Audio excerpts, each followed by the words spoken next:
اگر مکان کے پلرز نہیں ہے تو مکان نہیں ہے.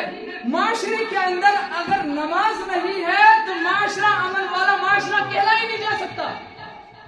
جس طرح سے مکان کے لیے پلرز کا ہونا ضروری ہے، اور یہ بات ذہن نشین کر لیں، یہ اعتراضات نہ رکھے دکانوں پر بیٹھ کر کہ معاشرہ بگڑ چکا ہے کیونکہ وہ کام ہو رہا ہے، بلکہ یہ ذہن نشین کر لیں بات کہ آپ نماز گزار بنیں گے. جب معاشرے کے اندر نماز عام ہو جائے گی ساری قباحتیں خود بخود ٹھپ ہو جائیں گی، کیونکہ نماز گزار پھر برا کرے گا کبھی بھی نہیں کرے گا.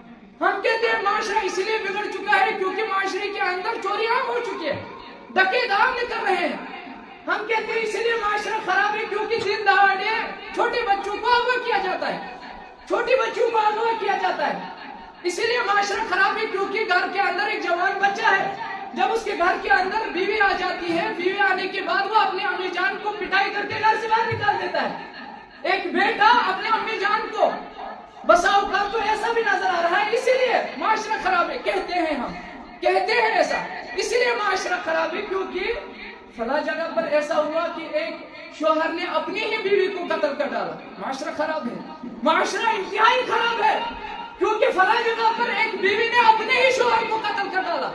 بلکہ یہاں تک خبریں سننے کو مل رہی ہے کہ ٹھیلے کے اندر بھرا پیس کر کے. معاشرہ اسی لیے خراب ہے. لیکن کوئی انسان کیا یہ کہتا ہے کہ معاشرہ اسی لیے خراب ہے کیونکہ معاشرے کے اندر بے نمازیوں کی اکثریت تعداد ہو چکی ہے. وہ نماز کی کوئی اہمیت نہیں ہے ہماری زندگی کی، جبکہ ان تمام چیزوں کو وجود میں لانے کے لیے یہ تمام قباحتیں جب جنم دیتی ہے تو سب سے بڑی اور سب سے بنیادی وجہ اگر کوئی وجہ ہے تو وہ ہے تارک الصلاۃ. نماز چھوڑنے والے کی وجہ سے یہ سارے کام وجود میں آتے ہیں. نماز چھوڑنا انسان پھر کچھ بھی کرنے کے لیے تیار ہو جاتا ہے، کیونکہ واضح الفاظ ہے قرآن مجید کے اندر بیان فرمایا رب نے، ان الصلاۃ تنہی عن الفحشاء والمنکر. آپ کو نماز برائیوں سے روکتی ہے مسلمانوں، آپ کو نماز فاحشات سے روکتی ہے، آپ کو نماز غلط کام کرنے سے روکتی ہے.